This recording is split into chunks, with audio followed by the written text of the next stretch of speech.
some time ago when we told Yitzhak that we were going to be on one of our... Sorry. I'm wearing two mics. It's Yes, like... you are. It's, I don't know how it works out of it. We told Yitzhak that we would be on... I feel like I'm prepped for an operation here. That we would be in New York, and we asked him if he felt like we wanted to give a talk at Chulent, and he said, yeah, why not, which is his standard answer to everything. And I chose this topic badly. I have spent the last few days wondering why I chose this topic. It's not what I normally talk on. We ran a course, and you'll understand why this talk might be a bit wild, is that we ran several courses on different topics in Yerushalayim over this last summer, one of which was a 4-part course in the development of Jewish philosophical thinking, Jewish philosophy. So, being Chulent, I thought I would take the entire 4-part course, which was about 4 1.5-hour lectures, and reduce them to about a 1-hour talk. It should go fairly fast, but hopefully we can make sense of it. In order to do that, if right now you want me to change topic, I'm very happy to do that. Okay, we'll stick with it. My prayers have not been answered. You haven't turned on, so turn on the mic. Otherwise, why am I wearing it? Do I want to change topic? I'd love to change topic. But then we'd have to have a whole meeting about what topic I changed. All right, let's have a go at this. If halfway through it's not making any sense, we'll change topic. All right? One of the reasons, obviously there is a great variety of knowledge and intellectual experience in this room. I'm going to talk to the lowest common denominator, which is myself. If I am talking too low or too high, don't just sit there, tell me, all right? There's no point sitting there going, well, it's interesting, but you know, it's like basic stuff, all right? Or if it's the other way, which I doubt, don't sit there if you don't know anything that I'm talking about. Ask me and we'll bring it down. Everybody follow that? And I mean it. Don't just sit there. There's a lot of confusion about Jewish philosophy, and I think I just want to start with a working definition of what I think Jewish philosophy is. Jewish philosophy, Jewish thought is a massive field, but Jewish philosophy is a specific project. It's a response, it's a reactive response to the general project of human rationality on a systematic basis.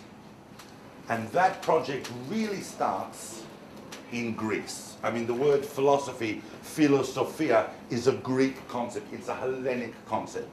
These Greek farmers, somewhere between, you know, the 8th and 6th century BCE, are standing around, you know, guys like Zeno working out what happens if I keep trying to cross a room and each time I only go halfway, will I ever get to the other side? And basic ideas using human reason to work out the nature of reality. The Hebraic tradition had never really been concerned with using the mind alone to work out what reality is, because the Hebraic tradition has always been dependent upon this thing we call revelation. As famously pointed out by the Nazir in the 20th century, we've never gone after what we've seen, but according to what we have heard. The concept of Shema Yisrael is the inner logic inside Jewish thought, and not the visual logic that arose out of Hellenistic discourse. However, there are some very, very impressive achievements that have been arrived at out of Hellenistic thought, or Hellenic thought, and then subsequently Hellenistic thought. I need to spend just 1 minute on the Greeks, because without an understanding basically of what's going on there, it's very difficult to understand what it is we are responding to. Greek philosophy reached its golden age in the 6th and 5th centuries BCE, and eventually arrives at a guy called... Sorry? Well, the Greeks are obsessed with change. Why does reality seem to change? Why? I mean, everything should be the same substance. Why do we have different things in the world? And why does this stuff called material seem at different times to take on different forms? This is driving Greek thought. And then eventually you get this dude called Socrates, who was almost certainly the last of the pre-Socratics. And Socrates, obviously, his biggest pupil is Plato, and Plato's biggest pupil is Aristotle. I just want to spend 2 seconds on a fundamental difference between Plato and Aristotle. I know that we could talk about Plato and Aristotle all night, but for our purposes, let's look at the fact that Plato is wanting us, in a sense, to apprehend the true reality by a mental movement away from this material reality. This physical material reality for Plato, with its pluralism and its corruption, is in a sense a degraded form of the true reality which we are to apprehend. Plato's famous analogy of the cave, sitting in there just seeing like the reflection of what's going on outside, thrown up against the shadows against a wall. What's really going on is in the world of ideal forms. Universals are forms in this ideal realm. Aristotle, on the other hand, seems to be saying that we contemplate universals by actually observing nature and abstracting from the reality that we immerse ourselves in and observe what the universals must be. It's a slightly dichotomous position within Greek thought, but is to have profound impact on what happens later on.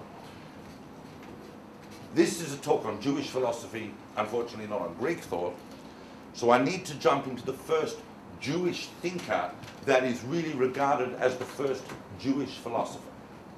Obviously there are texts of Tanakh of the Bible that seem to reflect philosophic concerns. Books like Kohelet, books like Iyov seem to have, but I don't want to enter into a discussion of whether or not they are direct reflections of Greek philosophic thought and its influence. I want to move to the first Jewish philosopher, because we're going to go historically sequential in this talk. And the person who really sits within the classic philosophic tradition, influenced deeply by Greek thought, is of course Exeientes Navientes.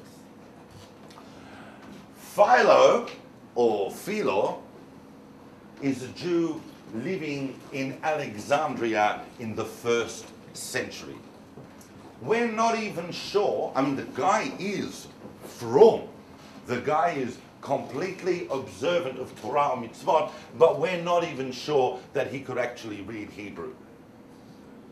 Philo is ecstatic, of course, about the Bible, and the Bible for him is predominantly the Septuagint. He is aware, of course, of various tefillot and various psukim in Hebrew and so on, but for him it's primarily Greek.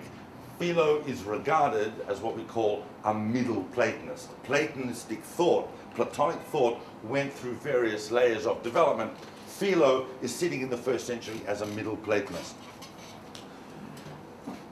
Philo's primary, and I'm doing this very quickly. You can imagine that if I'm condensing like basically a 6-hour course into 50 minutes, I'm going to be moving quickly. So I'm giving headlines here.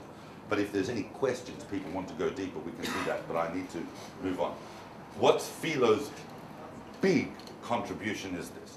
Philo, as a hardcore Platonist, is aware that there is a fundamental dualism between the divine and material reality.